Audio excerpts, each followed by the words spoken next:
Hey guys, been looking at this stuff all morning. I guess it's worth a video. We had a little bit of a solar storm because the solar wind speed came up late yesterday or last night. KP index got up to 5 and all the way up to 6 here. Back to 5 and now it's going back down because the solar wind speed's dropping. You can see it here. So the solar wind speed started coming up right about there. That's when the KP started going up. And that's also when it's pretty strong Earth to Sun connection even prior to that, or Sun to the Earth. Then it's an Earth to Sun connection down here. Closer to 0 you get. It's more of an Earth to Sun connect. Closer to 180 you get. 180 is a Sun to Earth direct interplanetary magnetic field connection. So on those KP charts I showed you, showed red the last part of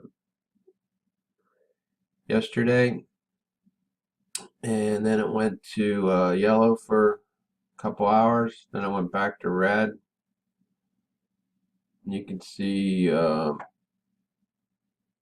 solar wind speed got up a little bit over 600, 620 to 624, and now it's starting to come back down.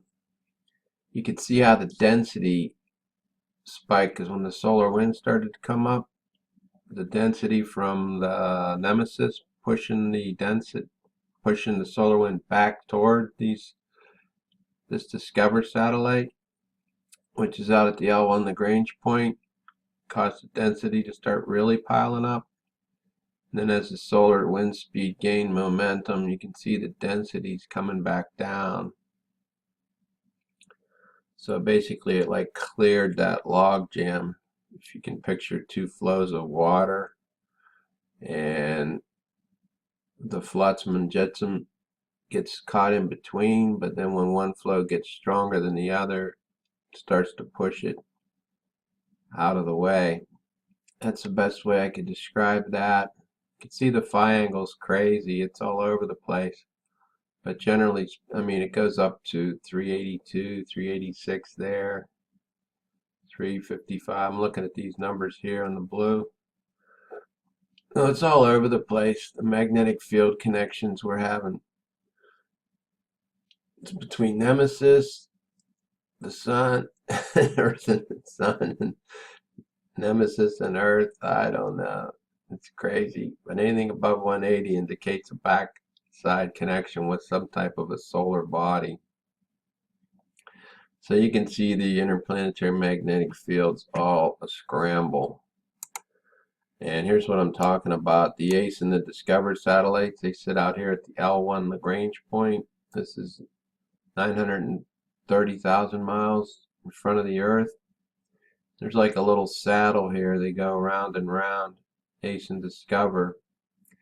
They put ACE up in 95 and Discover went up in 2016 to replace ACE. So its instruments have to be a little bit finer, being that it's 22 years newer model. So that's that there. Here's a look at the ACE. Pretty much the same difference. See the solar wind speed. So let's get to, so there's the KP again. So let's get to the ISWA. Now these two, I got the 100 keV, that's 100,000 electron volts punched up, and the 4 MeV, which is 4 million electron volts punched up. And if you remember from my last several videos, beginning on the 3rd, when I was highlighting the gamma radiation and the purple skies, the gamma radiation starts to occur at around 100,000 electron volts, and between 3 and 10 MeV, it's like serious gamma radiation occurring. And this only happens from some type of star activity. And so we got Nemesis behind here punching in all this electron volt energy. You can see it piling up around the planet. And these Folk radiation belts, they were stopping at 1102.0100, and we weren't getting any data for the last couple of days, but they gave us 24 more hours. So if you watch this, you'll see that that's when you see this red piling in. This is the new data that they weren't giving us the last few days. But it's only going up to 1103, November 3rd, around 0100, and then it stops. So we're still missing 2 days worth of data, 2+ days. See, here it is, 11/1. And remember, it stopped at 11/2/01 before, and that was all we got. So watch, it's going to go past the 11/2/01. And we'll get about 24 more hours out of it before it cuts out again. But look at all that at the 100 MeV range. And these two are synced. And at the 4 or 100 keV range, and at the 4 MeV range, look at all that energy, electron volt energy piling in. Well, that's back at 11/1 again. See, it rolled over. So here's the false bow shock back here. Blacks and purples are super high electron volt energies, and the white, that's just plain whited out. This thing can't read it, so it's got to be above 4 MeV or 4 million electron volts. So you could see with that solar windstorm we had, you could see how the magnetopause is getting compressed by the extra solar wind pressure coming from the sun. Normally it's out about 10 Earth radii. These are Earth radii, roughly 4,000 miles each increment. So an Earth radii is 3,959 miles. See, there it is, 11/2. See it piling in. So hopefully we'll get another day tomorrow, maybe. We'll get the 11/3 data. Whoa. Then it went back, rolled back. So we're getting serious bombardment, and this is electron volts. This is ionospheric radiation. You should go back and watch those videos on the 3rd. First, especially the first one, and then the second one highlights the purple skies. And I just saw it, Mr. MBB333 put up a vid about purple skies. So that's basically the nitrogen and perhaps the oxygen as well being ionized by all this energy. And that's what happens, it turns purple. So you can see the magnetopause is getting all squirreled around because of the solar wind pressure coming from Nemesis, along with the solar wind pressure coming from the sun. Look here. And remember that planet past ACE and Discover, it was a big planet because it was knocking out 9 hours worth of data on ACE and Discover there for a few days, few weeks, mostly on ACE. And all these field lines piling up here, I still contend they're coming from that planet. Because where else would they be coming from? Look at all these field lines piling up in front of the Earth. Now the solar wind speed, it did come up quite a bit, a few times from Nemesis. And this are all being recorded by these GOES 13 and 14 satellites, and I believe 15 as well, that go around here in this geosynchronous orbit path. They're the ones that are giving us all this data for these integrated space weather analysis runs, ISWA. It's not coming from ACE or Discover. So all these solar wind speeds, and it's best to click on this box down here, get the full screen. You can watch these numbers. It went over 1,000 a couple of times. There's 876, 761. That's clearly higher than anything we saw on Discover or ACE.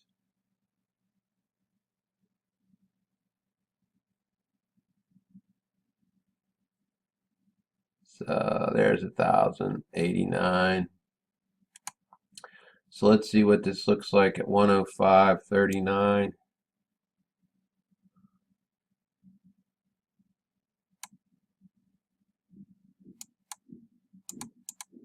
There's 105.39. That's when we're getting the 1089 wind speed in here. So it's still being compressed by the solar wind from the sun. So this solar wind speed's just basically being generated like around here, around in here. It's not pushing directly against the magnetopause because this thing's still being compressed almost down to, well, 8. So it's being compressed 2 Earth radii because of the solar wind from the sun.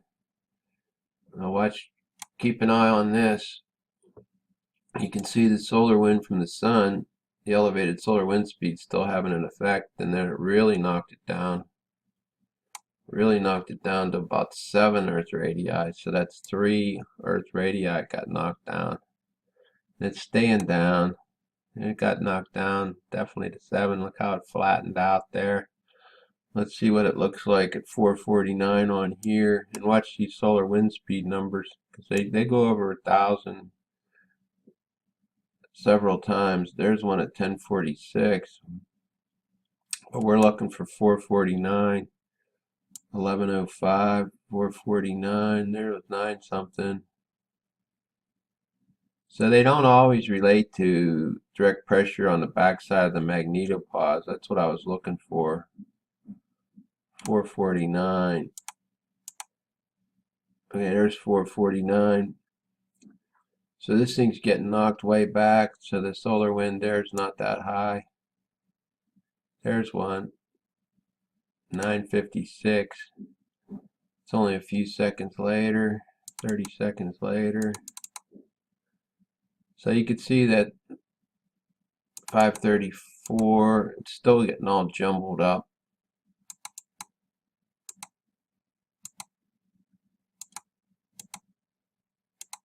So that's the same representation there as it is here. 534.50. Look how it's all jumbled up. So this high solar wind number, it's still just stuff going around the planet. I guess, I think when it gets to be chevrons, that's pretty high wind speeds. Either place, chevrons, but I'm not positive. So, and then we could put this one at 534.50. So that's that there. So anyway, I'm running out of time again as usual. So look at the field lines piling up. That's what I want you to see here. And then look how black these get. I think that's because it's gaining extra strength from, well, the sun, for one thing, the solar wind. The Earth's gaining some extra strength. And from these field lines, their magnetic field that's bathing the planet from this planet that's coming toward the Earth. And that's to be a pretty big planet. It passed ACE on around 16th, 17th of October. So that's about 3 weeks. It's been headed in our direction. So we'll just let that play through. Look how that magnetopause gets scrambled. So we're definitely having a serious event there.